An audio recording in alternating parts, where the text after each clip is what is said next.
This is a kingdom of words. It is a realm of the spirit.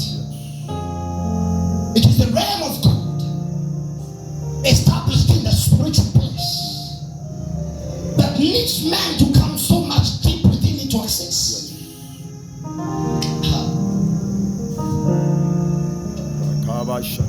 That's why he says, and he was poor that we may be rich. This is the mystery.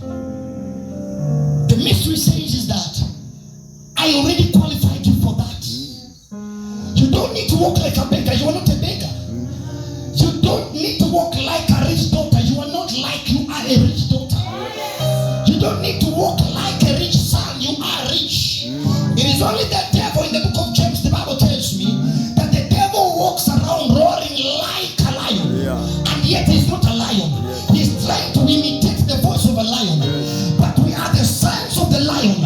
We are the lions that are rising on this land, because our Father Jesus, our God and our Savior, is the Lion of the tribe of Judah. So if he is the King of Kings, the Lord of Lords, the Lion of the tribe of Judah, the devil has nothing to show before me. The devil has nothing to show before me.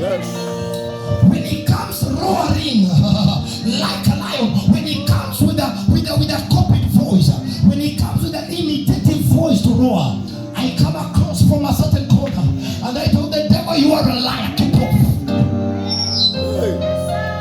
are a liar, keep off. I desire men to know what you can. You are not what you think you are.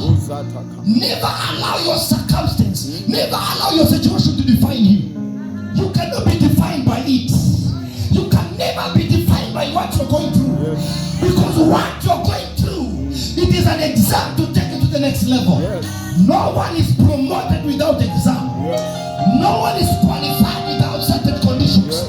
No one attains ability without certain things. And that is why he says one thing that you need to do. Prove yourself before what? Before man. Prove yourself what?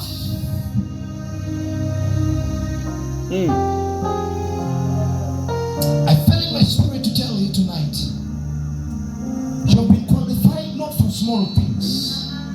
You have been qualified for great things. You have been qualified for great. I'm preaching to somebody. I just need to talk to one person, not all of you. I need a person who understands what I'm saying. This is your word. This is your word tonight.